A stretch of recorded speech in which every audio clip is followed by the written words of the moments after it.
தம்பி பையன் பேர் கிஷோர், 11 வயசு. ஆஸ்பத்திரியில் வயிற்று வலிக்குன்னு கொண்டாந்து சேர்த்தோம்.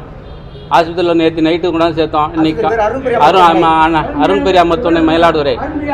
அவர் காலையில் ஆப்ரேஷன் பண்ணிடணும், அப்பண்டிக்ஸ் ஆப்ரேஷன் பண்ணணும், வயிற்று வலி அப்போ தான் நிற்குன்னு சொன்னாங்க. சரின்ட்டு நைட்டு ஃபுல்லாக செல்லின் பட்டு போட்டாங்க, நரம்பை தேடினாங்க. 1 மணி நேரம், ஒரு எக்ஸ்பீரியன்ஸே இல்லாத நர்ஸு 1 மணி நேரம் பிள்ளைக்கு தேடினாங்க கண்டுபிடிக்க முடியல நரம்பை. அப்புறம் காலையில் தான் இது போட்டாங்க, செல்லின் போட்டாங்க. காலையில் இப்போ செல்லின் போட்டு 9 மணிக்கு ஆப்ரேஷன் வந்து 10 மணிக்கு ஆப்ரேஷன் அழைச்சிட்டு போனாங்க. ஆப்ரேஷன் பண்ணி கொஞ்சம் நாளைக்கு அப்பண்டிக்ஸ் தானே, சாதாரண ஆப்ரேஷன் தானே நினச்சிட்டு இருந்தோம். போயிட்டு ஒரு அரை மணி நேரத்தில் கொண்டாந்து விட்டாங்க. பிள்ளைக்கு நினைவு இல்லை, ஒன்றும் இல்லை.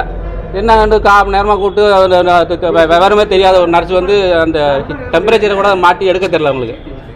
ஒரு அரை மணி நேரம் மெனக்கிட்டு பார்க்குறாங்க.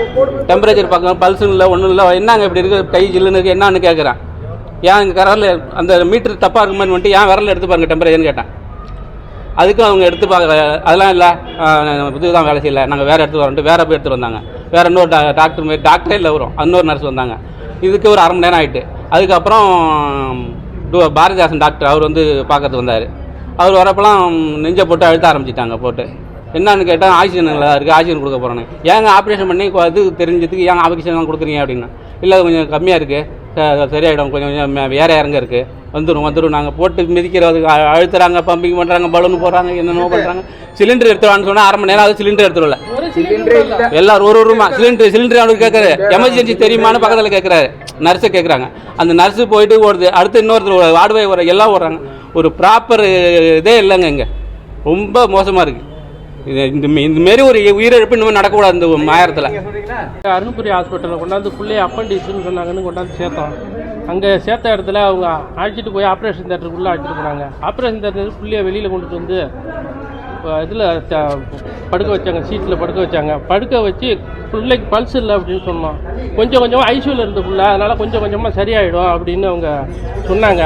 எங்கள் கையில் அந்த மீட்டரை வச்சு பார்க்குறோம் ஓடுது, அவங்க இப்போ பிள்ளை கையில் வச்சா ஓடல. இதுக்கு என்னன்னு கேட்டதுக்கு அவங்க டாக்டரை தான் பார்க்கணும் அப்படின்ட்டு டாக்டருக்கு ஃபோன் பண்ணி கூப்பிட்றாங்க. ஆப்ரேஷன் பண்ணோட டாக்டர் இறங்கி இங்கே போயிட்டார். இந்த நர்ஸெல்லாம் கூட்டு பார்த்துட்டு அவர் 1 ஹவர் கழிச்சு தான் வந்தார். 1 ஹவர் கழிச்சு பார்த்துட்டு வெறும் சிலிண்டர் அது இது தேடுறாங்க, ரொம்ப தேடுறாங்க. உரண்டை கூட சிலிண்டர் இல்லை, ஒரு இதில் விடல, சும்மா வெறும் இதை கொண்டாந்து வச்சுக்கிட்டா. இப்போ போய் வேணா இந்த சிலிண்டரை பாருங்க, சிலிண்டர் எப்படி இருக்கு. ஒரு சிலிண்டர் புள்ளியே இதை இறந்துச்சு, புள்ளிய சுத்தமாக மூடி வச்சுட்டு ஜில்லுக்கு போனோம்னா புள்ள நல்லா முடிச்சு பார்ப்பான்னு சொன்னாங்க. கடைசி வரைக்கும் உள்ள முடிச்சு பார்க்கவே இல்லை. டோசேஜ் அதிகமாக கொடுத்தாங்களா இல்லை மயக்க மருந்து டாக்டர் வராமல் இவங்களே கொடுத்தாங்களா தெரியல, ஏதாவது நடந்துட்டு அவங்களே